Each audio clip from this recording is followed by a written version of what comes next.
a poor community in Montego Bay, Jamaica, a young dreamer named Dwayne Jones longed for a life filled with possibility. Picture this. A young Dwayne at home, despite the odds stacked against him, dreaming of becoming a teacher and perhaps finding his place in the tourism industry. But most of all, Dwayne longed to take center stage, to dance his way into the spotlight and become the next Lady Gaga.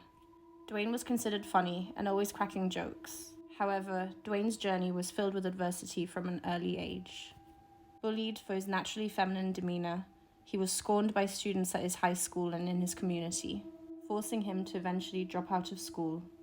At just 14 years old, his own father violently rejected Dwayne's sexuality and identity, so he kicked Dwayne out into the streets, branding him an outcast. His father even encouraged the neighbors who once knew Dwayne as a son to beat him up and chase him out of the community.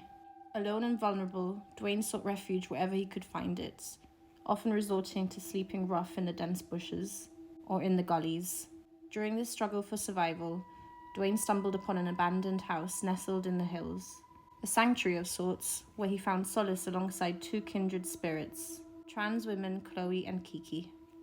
On the 21st of July 2013, Dwayne, Chloe and Kiki decided to venture into the night, to a party called Hennessy Sundays at a local bar.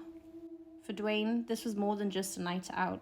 It was a chance to embrace his true self and dress in attire that reflected the essence of his being. Dwayne and his friends arrived at the party around 2 a.m. They danced and were having a great time. Dwayne was so good at dancing, he quickly became the center of attention that men from the event approached Dwayne, flirted with him, and started dancing with him.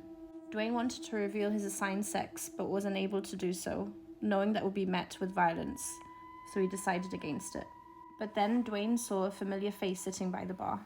He sits with a girl, but she doesn't recognize Dwayne. Dwayne decides to reveal that he's dressed as a woman, and that's why she didn't recognize him. They chat for a while, but then things took a hostile turn. The girl walks off with a wave and a smile. Dwayne, happy to have seen an old friend who seemed to have accepted him. The girl approaches her group of male friends, points at Dwayne and says, "You know that's not really a girl." Whispers of Dwayne's gender spread like wildfire among the crowd. Fueled by bigotry and hatred, a mob of angry men confronted Dwayne and pushed him out the door. "Are you a man or a woman?" "I'm a girl," said Dwayne. The men in disbelief started to grab Dwayne's body. Once they realized that Dwayne was born male, Dwayne started to run for his life, knowing what was about to happen. The men chased after Dwayne and caught up to him. There was a crowd of 300 people that night. 300. They all stood by and watched and cheered on Dwayne's attackers as they violently beat on him, used weapons, and even run him over with a car. For 2 hours, they attacked Dwayne.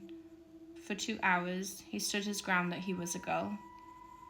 For 2 hours, he clung to his life as he slipped in and out of consciousness. "I am a girl," those were his last words. Dwayne's body became a canvas for brutality and was thrown away like garbage on the roadside in some nearby bushes. Dwayne's attackers in the crowd went back to the party. In the aftermath, the response was apathy, not sympathy. Dwayne's family turned their backs, unwilling to claim his broken body or acknowledge the tragedy that claimed his life. Even in death, Dwayne's journey was far from over, as the incident was published in all the major newspapers. Majority of the Jamaicans agreed that Dwayne was an abomination and that he got what he deserved. As the years passed, the police's promises of justice remained unfulfilled, the perpetrators roaming free and their crimes left unpunished. 300 witnesses know the identities of the men who did this, yet they continue to protect the men that took Dwayne's life.